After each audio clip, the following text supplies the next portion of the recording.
Salve, torcida banguense! Bem-vindos ao 11º episódio do Como Se Joga, que, como vocês sabem, é uma série dedicada às modalidades. Cada episódio a gente foca uma modalidade específica, e o no de hoje é uma modalidade que eu queria fazer há muito tempo mesmo, e vocês já vão entender a importância da modalidade. Comigo aqui do meu lado, está meu amigo Rodrigo Villanova, atleta da Zona Sul, lá de Porto Alegre, que vai conversar com a gente e explicar a modalidade que nós vamos conversar hoje, que é a regra gaúcha. E aí, Rodrigão, tudo bem? Tudo certo, Coutinho. Prazer ter você aqui. Rodrigão, tu tem ideia, mais ou menos, como surgiu, há quanto tempo existe a regra gaúcha, como surgiu? Eu até dei uma pesquisada aí, corri um pouquinho atrás aí para não deixar o pessoal aí sem informação, né? Mas a gente tem aí alguns registros já dos anos 40, onde a modalidade era praticada em Porto Alegre, né? Depois ela, enfim, foi se espalhando pelo estado, teve uma com o Lenine, né? Ele tinha uma Kombi, ele botava as mesas e ia pelo estado apresentando a modalidade. E aí, em 1961, foi fundada a Federação Rio-Grandense de Futebol de Mesa, onde ela tratava exclusivamente da regra gaúcha, né? Enfim, foi passando por volta de... Deixa eu só não perder minhas anotações aqui. Então, assim, a federação ela foi criada, então, em 61, só para a gente deixar bem claro, né? Em 62 foi publicada um livro, né, com a regra gaúcha. Até onde a gente sabe, é a modalidade registrada mais antiga que nós temos no país, né? Ainda sendo praticada. Ainda em prática, sim. Isto. E em 1967 houve uma fusão, né? A gente teve ali, liderado pelo Sambaqui, um pessoal que se reuniu com o pessoal do Nordeste, principalmente da Bahia, né? Onde eles acabaram ajeitando um pouquinho aqui, um pouquinho ali, e criando hoje a regra que a gente chama disco um toque, né? Então, tem alguns elementos que eram originais da regra gaúcha, outros elementos originais da antiga regra baiana, né? Como era falado. E aí, a partir disso, meio que aconteceu um distanciamento, né? Algumas pessoas preferiram jogar essa modalidade nova, outras pessoas mais resistentes preferiram se manter na regra gaúcha, né? E aí, isso é uma opção, né? E antigamente também tinha aquela mentalidade que tinha que uma regra ser só oficial e não duas. Então, coisa que a gente viu ao longo dos anos que é bem diferente, né? Quanto mais modalidades, mais opções o cara tem para jogar. Com toda certeza. E aí, nos anos 70, o pessoal meio que acabou se separando, né? A Federação Rio-Grandense ficou cuidando da regra gaúcha, o pessoal dá um toque, enfim, acabou se juntando e criando uma outra associação que eu vou te desculpar aqui, Coutinho, mas não me lembro do nome. Mas em 1986, eu já tinha um aninho já, foi criada a Federação Gaúcha. E aí essa, filiada à CBFM, né, e aí cuidando de todas as modalidades oficiais por aí. E só para vocês terem ideia, a gente tem praticamente mais de 500 botanistas, várias associações, algumas ligas, algumas outras entidades que gerem hoje a regra gaúcha, né? E temos aí praticamente quase todo o estado jogando. É uma regra bem bacana. Eu tenho visto notícias aí de um pessoal em Minas Gerais que também está jogando, né? Tem um pessoal no Rio aí que logo vai receber uns times para jogar aí também, né? Também estamos cuidando disso. Santa Catarina também tem um pessoal que joga, então tem alguns incidentes, né? O pessoal que sai aqui do Rio Grande do Sul e vai e leva a regra, né? São Paulo, a gente também tem algumas pessoas que também praticam, e é bacana, assim, ver ela se espalhando, assim, quem sabe um dia, né, a gente consiga aí oficializar ela e deixá-la disponível para todo mundo, né? Sim, com certeza. A regra gaúcha é muito importante. Eu estava querendo muito fazer esse programa há bastante tempo. A pandemia atrapalhou tudo, né? Inclusive, mudou o nosso... A gente tinha uma ideia fechada para essa série, para o Como Se Joga, que seriam 3 temporadas, a primeira temporada com modalidades oficiais, a segunda com modalidades regionais, como a regra gaúcha, e a terceira com modalidades internacionais. Infelizmente, a pandemia acabou com isso tudo e agora nós misturamos tudo. Nós resolvemos que ele não vai ser mais uma série fechada e ele vai virar programa. Conforme a gente tiver oportunidade, como a gente está tendo agora, a gente monta o programa e bota no ar. Uma das modalidades que eu queria muito falar era a regra gaúcha, cara. Infelizmente, a gente subestima, minimiza a importância da regra gaúcha na história do futebol de mesa brasileiro. Então, é exatamente isso que você falou, cara. A regra gaúcha é a modalidade organizada mais tempo em prática. O primeiro livro de regras foi publicado em 62 e está valendo até hoje. Um Toque, o disco nasceu em 70, depois de fusão de elementos da regra gaúcha com elementos da regra baiana, daí nasceu uma segunda regra, que começou a ser posta em prática em 70. Eu estou falando só das modalidades do FN. O Três Toques, o primeiro campeonato brasileiro, foi em 81. Três Toques, para quem não sabe, ele nasceu também do disco. Ele nasceu com os caras, a princípio, substituindo simplesmente o disco por uma bola redonda.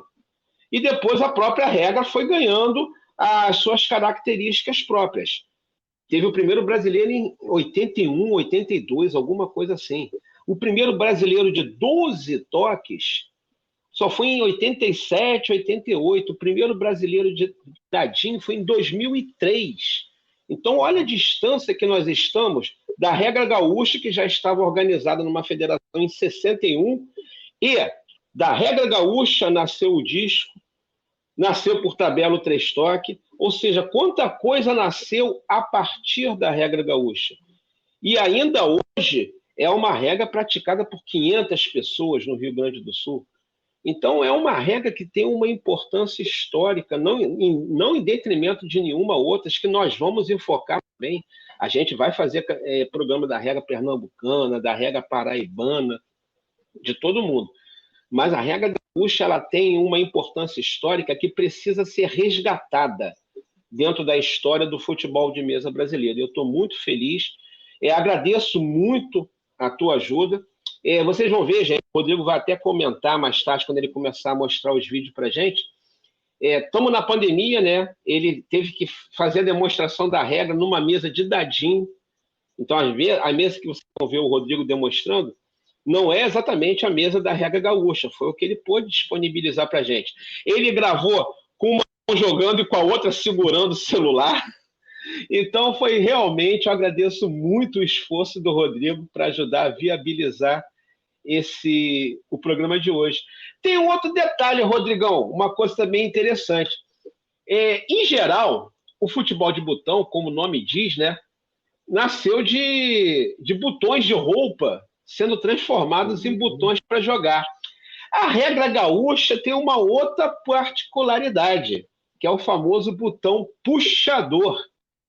E eu não vejo isso em lugar nenhum. Na regra gaúcha, puxador eram puxadores de gaveta. O pessoal aproveitava os puxadores de gaveta, cortava embaixo e transformava em botão. Não é isso, Rodrigão? Tem muito disso também. E, assim, o pessoal da regra gaúcha, na sua grande maioria, né, gosta dos botões que são feitos de galalite. Então, aqueles casacos antigos que tinham botões grandes, né, o pessoal acabava, né, tirando dos casacos, lixando e colocando para mesa. Então, é muito comum, às vezes, o pessoal mais antigo, assim, tu olhar os botões que são lindíssimos, né, e a gaúcha tem essa particularidade de não ter necessidade da padronização, né, então muitas vezes tu olha ali e não tem aquele furo normal que às vezes os botões têm. Não, tem 4 furos, por quê? Porque era um botão de camisa, ou em alguns casos, às vezes tem um número gravado, e aí era uma ficha de galalite de cassino. Então, assim, o que é muito interessante... Eu vejo muita... A gente já enfocou aqui recentemente, não vai aparecer no vídeo.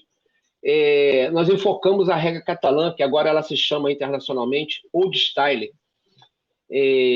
A rega gaúcha também, né? Ela tem um outro nome oficial agora, acho que é disco dupla face, rock dupla face, alguma coisa assim.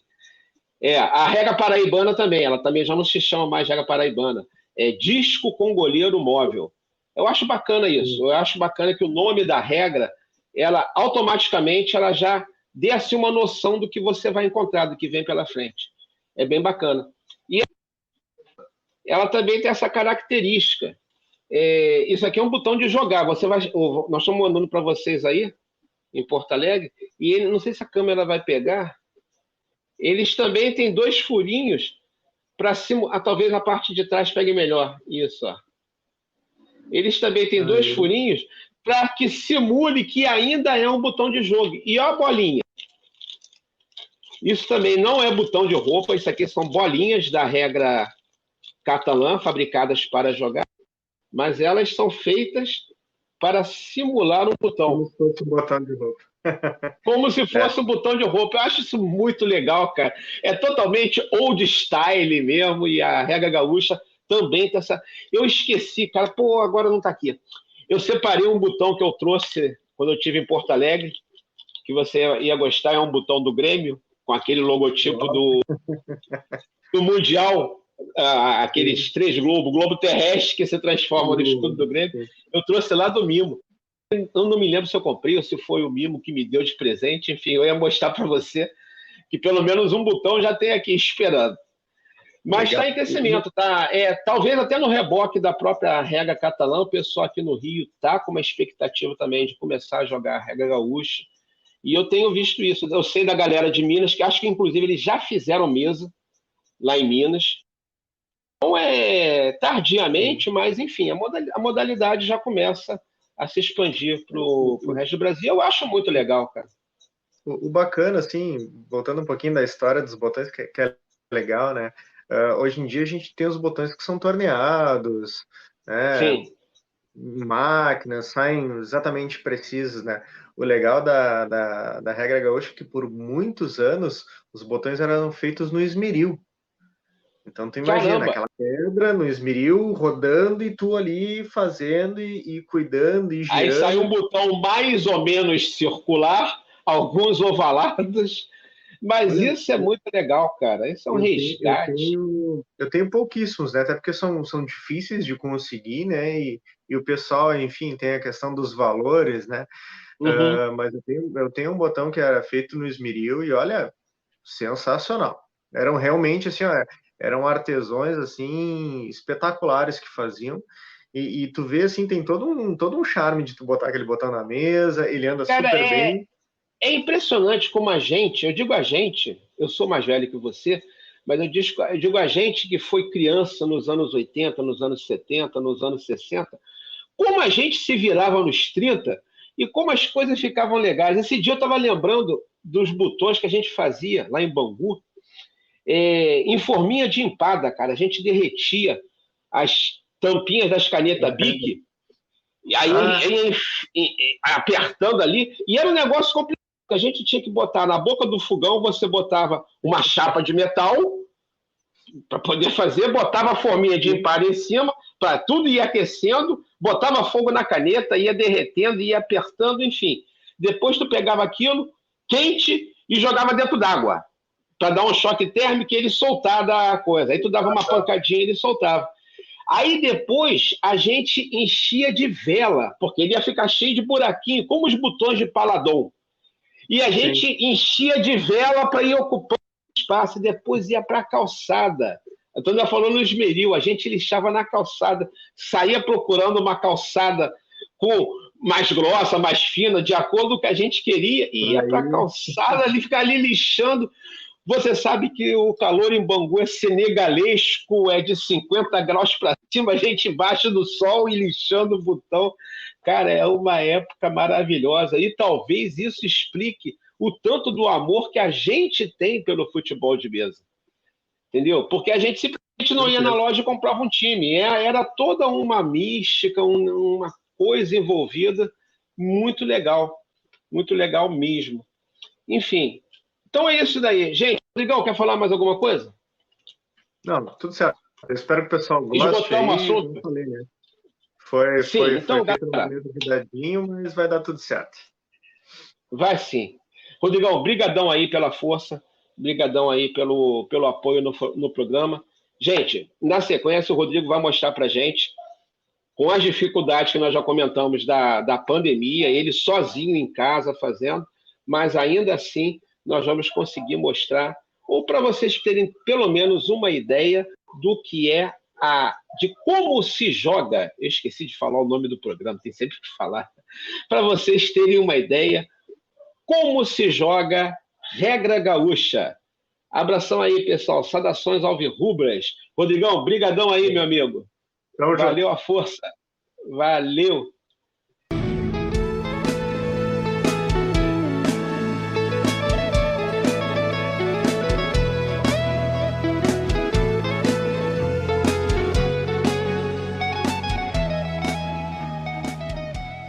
Fala, galera da Bangu TV, Rodrigo Villanova aqui de Porto Alegre. Eu vou estar mostrando um pouquinho para vocês de onde eu comecei no futebol de mesa, que foi a regra gaúcha. Vou falar de alguns lances, falar de alguns detalhes. Espero que vocês gostem. Pessoal, vou falar um pouquinho da característica dos botões, né? Então a gente tem aqui os botões padronizados de acrílico e nós temos aqui os botões, cada um com uma cor de galalite, que é mais uma cultura do pessoal da regra gaúcha, é essa, de jogar com botões de galalite e com várias cores. Outra característica, né, o botão padrão que a gente chama na gaúcha seria como esse, né, 44 de diâmetro, 5 de altura, 9 graus. Mas, enfim, isso é um padrãozinho, né, mas normalmente tem pessoas que jogam com botões menores, tem botões de outras graus ou bainhas, né, mas daí vai do gosto de cada um. Para nós fecharmos aí a questão característica, né, tem pessoas que jogam com botões que são cavadores, né? E tem pessoas que jogam com somente levantes, né? Então tem alguns casos aí que o pessoal joga com 6 graus, 8 graus, né? E facilita aí para poder fazer uma cavada ou uma outra jogada específica. Bom, pessoal, aqui nós temos uma trave, né? Ou uma goleira, como nós chamamos aqui. E aqui nós temos dois goleiros. Então, eles são muito parecidos com os goleiros da um toque disco ou liso ou cavado, mas os botões, os goleiros da regra gaúcha, eles têm esse chanfro aqui, que é para fazer o encaixe da bola, quando for fazer uma recuada, né, e atrasar para o goleiro. Aqui, pessoal, aqui nós temos a bolinha, então, né, a bolinha ela é côncava e convexa, então ela tem dois lados, né, ela fica como se fosse viradinha para baixo ou viradinha para cima, né. Então, normalmente, quando ela está nessa condição, ela pode vir a rolar e levanta mais, e aqui a gente tem aquele chutezinho mais seco, né? E também bom para cavar em algumas situações de jogo. O tempo de jogo, né? São dois tempos de 15 minutos, totalizando 30 minutos. A regra gaúcha basicamente é um jogo de estratégia, né? Então, muitas vezes tu vai cavando, vai fechando, vai montando uma casinha ou uma cobertura que o adversário não faça, tu acaba chutando, mas a característica principal é, assim, armar a jogada e chutar de perto da bolinha. Pessoal, só uma observação, tá? Isso aqui é uma mesa de dadinho. Eu tô em casa, né? É o que eu tenho disponível aí por conta da pandemia. E assim, a mesa da regra gaúcha, ela tem uns pontos específicos onde cada botão tem que estar. Quando inicia a partida ou quando um botão volta do impedimento pela sua posição inicial, ele deve voltar exatamente para aquela mesma marcação. Bom, pessoal, vou falar um pouco da jogabilidade, né? É uma regra de um toque. Para quem não sabe, foi ela que deu origem, junto com a regra baiana, para as modalidades disco, cavado e liso. E as funcionalidades são a mesma. Então, é uma regra de um toque. E vou mostrar para vocês alguns detalhes aqui e específicos da regra gaúcha. Bom, pessoal, aqui é como é que é o formato da saída de jogo, tá? Então, eles sempre quando for ter um reinício de partida, gol ou intervalo, os botões têm que estar exatamente nessas posições, tá? Saída de bola, então, sempre é feita com os dois botões, um atacante e o centroavante, né, ou vice-versa. Deveria ter um outro círculo menor aqui, tá? Então, primeiro toque para tirar do círculo menor. E o segundo toque tem que sair do círculo maior. Nessa situação aqui, então, passa a posse de bola para outra equipe e começa a trocação, né? Faz um lance para cada. Outra particularidade da regra gaúcha é a questão da bolinha queimando. Aqui eu tô com um lance de ataque, né? E a bolinha queimou. Isto é um lateral cedido, porque entende-se que a bolinha tocando na linha ela já saiu, tá? Aqui outra situação, né? Também na linha de fundo, se a bolinha está queimando ou está fora, é escanteio, né? E aí cedido ou cavado, dependendo do tipo de lance.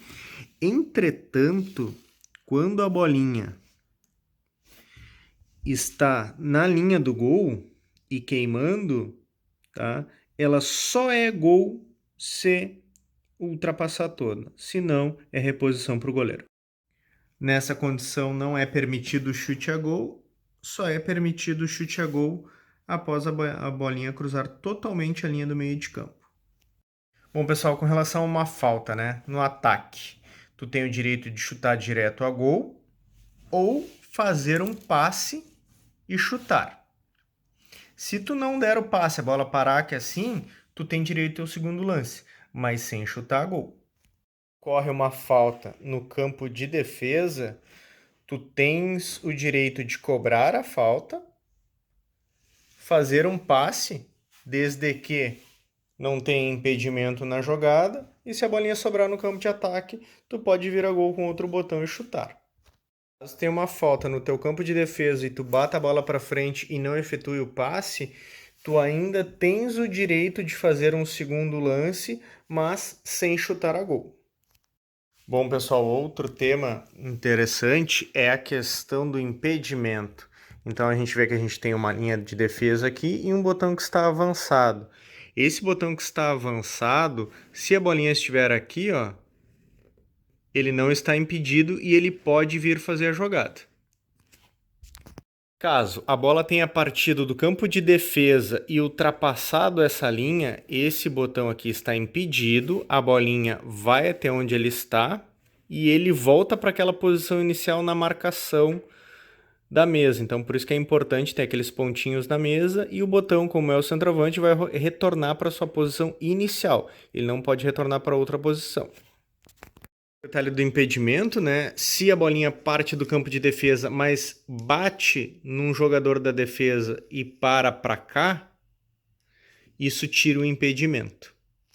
Lembrando, né, pessoal, que a bola tem que partir do campo de defesa para o ataque para ser impedimento. Então, nesse caso, que seria uma cobrança de lateral, eu poderia sim bater e tabelar com esse jogador, e se eu tivesse o segundo lance, eu poderia preparar, eu não poderia chutar direto, mas aí ele está habilitado para o jogo. Os laterais, né? Então a gente tem a possibilidade do lateral cavado,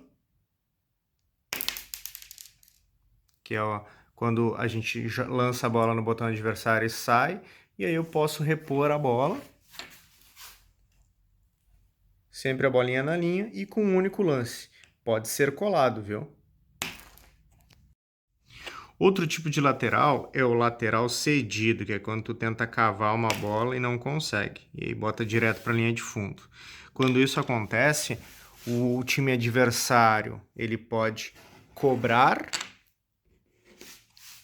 efetuar um passe e teria um segundo lance.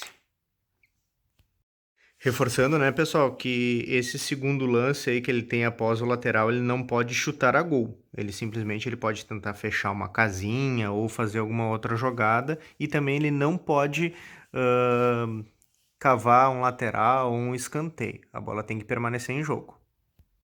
Uma das habilidades da regra gaúcha, então, pessoal, é a questão de formar casinha. Quando a gente cobra um lateral não tem distância mínima, então eu posso fazer uma jogada fechada assim, né? E pelo entendimento da regra, por aqui está aberto, né? E aí o jogador tem que tentar se defender.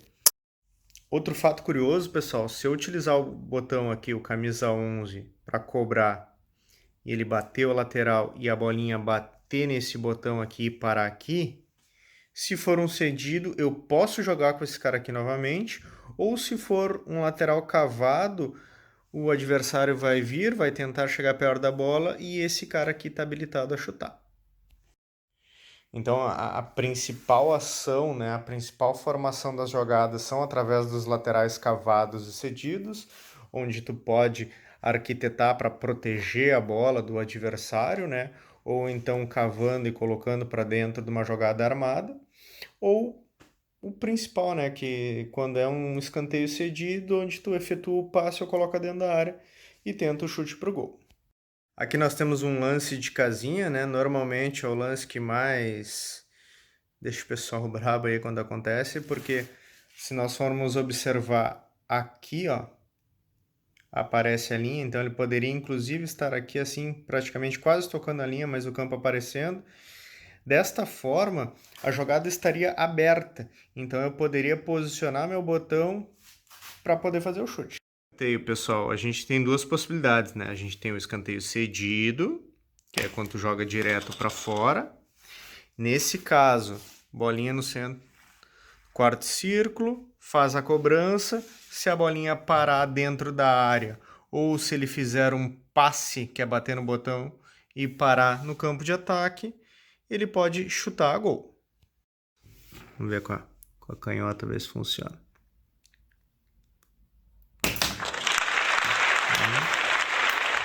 Aí, golaço.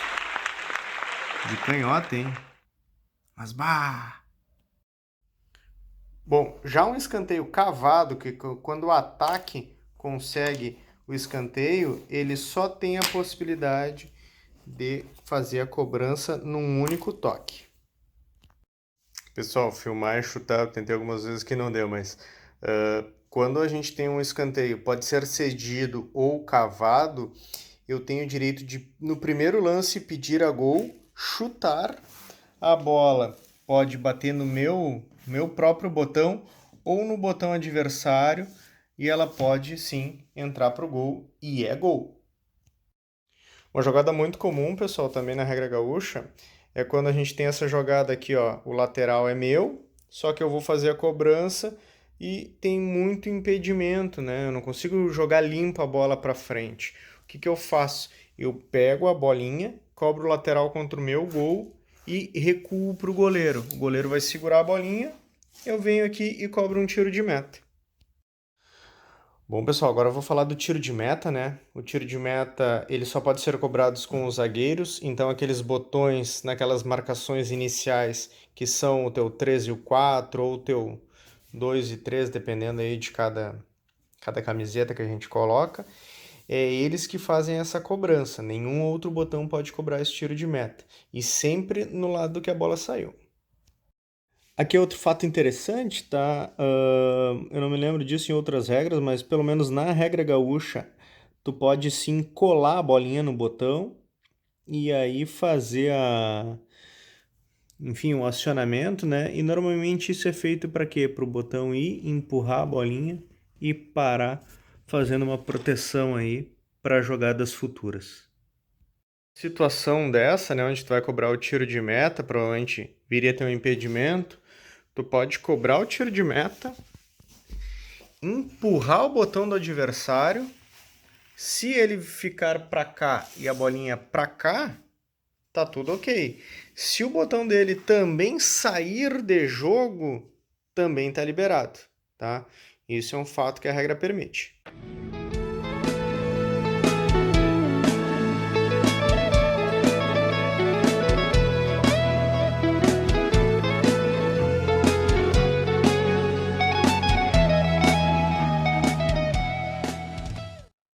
Vai.